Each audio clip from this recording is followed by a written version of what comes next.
Welcome to beta academy. இன்னைக்கு பார்க்க போற டாபிக் ஜாவா ஸ்கிரிப்ட்ல இருக்கிற ஸ்டேட்மெண்ட், சின்டாக்ஸ், கமெண்ட்ஸ் பத்தி பார்ப்போம். ஸ்டேட்மெண்ட் அப்படின்னா என்ன? ஒரு கம்ப்யூட்டர் எப்படி ரன் ஆகுதுன்னா, ப்ரோக்ராமிங் மூலியமா இன்ஸ்ட்ரக்ஷன் கொடுக்குறோம், அதை கம்ப்யூட்டர் எக்ஸிக்யூட் பண்ணுது. இந்த ப்ரோக்ராமிங் இன்ஸ்ட்ரக்ஷனை தான் நம்ம ஸ்டேட்மெண்ட் அப்படின்னு சொல்றோம். சேம் கான்செப்ட் தான் ஜாவா ஸ்கிரிப்ட் ப்ரோக்ராமும் ஒரு லிஸ்ட் ஆஃப் ப்ரோக்ராமிங் ஸ்டேட்மெண்ட்ஸ் தான். எக்ஸாம்பிள் பார்த்தீங்கன்னா,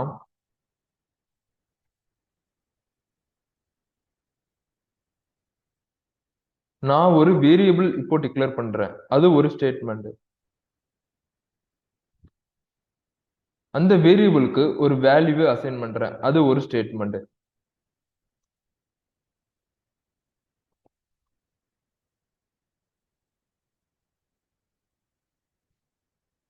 அந்த வேரியபிளை நான் கன்சோல்ல பிரிண்ட் பண்றேன், அது ஒரு statement.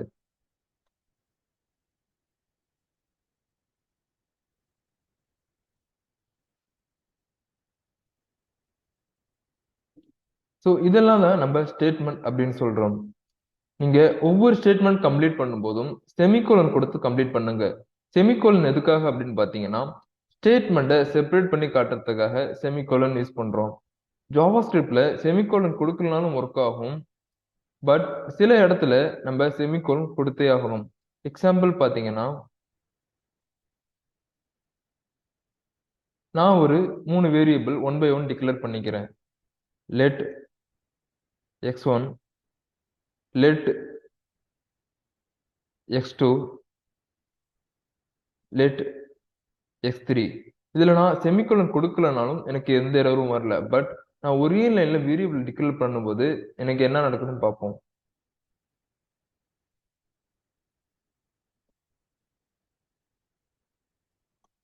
Let x2, let x3, எனக்கு எரர்ஸ் வருது. இதை எப்படி நான் சால்வ் பண்றது? செமிகோலன் கொடுத்தா சால்வ் ஆயிடும்.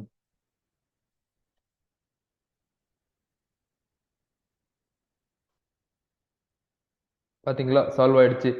நீங்க ஒவ்வொரு ஸ்டேட்மெண்ட் கம்ப்ளீட் பண்ணும்போதும் செமிகோலன் கொடுத்து கம்ப்ளீட் பண்ணுங்க, அது ஒரு நல்ல பெஸ்ட் வே. சின்டாக்ஸ் அப்படின்னா என்ன? சின்டாக்ஸ் அப்படிங்கிறது ஜாவா ஸ்கிரிப்டை எப்படி கோட் பண்ணணுங்கிற ஒரு செட் ஆஃப் ரூல்ஸ் தான் சின்டாக்ஸ் அப்படின்னு சொல்றோம். எக்ஸாம்பிள் பாத்தீங்கன்னா, நான் ஒரு நேம்டு ஃபங்க்ஷன் கிரியேட் பண்றேன்னா ஃபங்க்ஷனுங்கிற கீவேர்டு இருக்கணும், ஃபங்க்ஷனுக்கு ஒரு நேம் இருக்கணும், ஓப்பன் அண்ட் க்ளோஸ் பிராக்கெட் இருக்கணும், ஒரு கர்லி பிரேசஸ் இருக்கணும், ஒரு க்ளோஸ்டு கர்லி பிரேசஸ். அதுக்குள்ளதான் நம்ம ஃபங்க்ஷனுக்கான எக்ஸ்பிரஷன் கொடுப்போம். அடுத்து அந்த ஃபங்க்ஷனை ஃபைனலா கால் பண்றோம். இதெல்லாம் கொடுத்தாதான் ஃபங்க்ஷன் ஒர்க் ஆகும். இதுதான் ஃபங்க்ஷனுக்கான சின்டாக்ஸ்.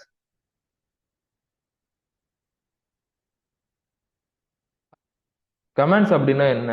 கமெண்ட்ஸ் எதுக்காக யூஸ் பண்றோம் அப்படின்னு பாத்தீங்கன்னா, நான் ஒரு ப்ராஜெக்ட்ல கோட் பண்றேன், அது இன்னொரு டெவலப்பர் கண்டினியூ பண்றாங்க அப்படின்னா, எனக்கும் புரியுற மாதிரி அவங்களுக்கும் புரியுற மாதிரி, இது ஹோம் பேஜ்க்கான கோடு, இது அபவுட் பேஜ்க்கான கோடு, இது கான்டெக்ட் பேஜ்க்கான கோடு அப்படிங்கிறத செப்பரேட் பண்ணி காட்டுறதுக்காக கமெண்ட்ஸ் யூஸ் பண்றோம். அது மட்டும் கிடையாது, ஒரு செட் ஆஃப் கோடை டெம்பரவரியா கமெண்ட் பண்ணி அதை ரன் பண்ணிக்கவும் முடியும். ஜாவாஸ்கிரிப்ட் என்ஜின்ஸ் இந்த கமெண்ட்ல இருக்க கோடை இக்னோர் பண்ணிடும். கமெண்ட்ங்கிறது யூஸ்ஃபுல்லான ஒண்ணு. கமெண்ட்ஸ் வந்து 2 டைப்ஸ் இருக்கு. ஒன்னு சிங்கிள் லைன் கமெண்ட், அடுத்தது மல்டி லைன் கமெண்ட். இது எப்படி ஜாவா ஸ்கிரிப்ட்ல யூஸ் பண்றது அப்படிங்கறத பார்ப்போம்.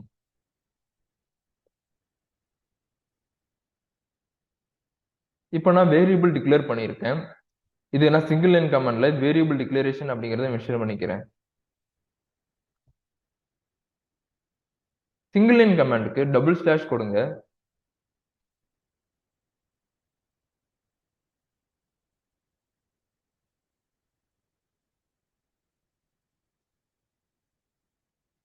இங்க நான் ஒரு அடிஷன் எக்ஸ்பிரஷன் கொடுத்திருக்கேன், அதை இங்க நான் மென்ஷன் பண்ணிக்கிறேன்.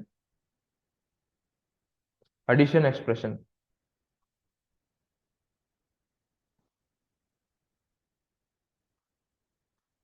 ஓகே, இந்த மாதிரி ரீடபிலிட்டிக்காக இது வேரியபிள் டிக்ளரேஷன், இது அடிஷன் எக்ஸ்பிரஷன் அப்படிங்கறத கமெண்ட் பண்ணிட்டா நமக்கும் புரியும், அது இன்னொரு டெவலப்பர் கண்டினியூ பண்ணாங்கன்னா அவங்களுக்கும் புரியும்.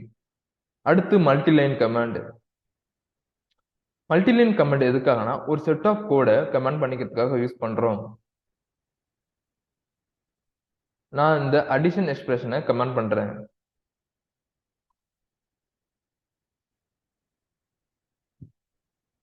ஸ்லாஷ் ஸ்டார் ஸ்டார் ஸ்லாஷ் கொடுத்தீங்கன்னா உங்களுக்கு கமாண்ட் ஆயிடும். இதுதான் மல்டி லைன் கமாண்ட். அடுத்த டாபிக் ஜாவா ஸ்கிரிப்டை எப்படிலாம் நம்ம அவுட்புட் பார்க்க முடியும் அப்படிங்கறத நம்ம பார்க்கலாம். தேங்க்யூ.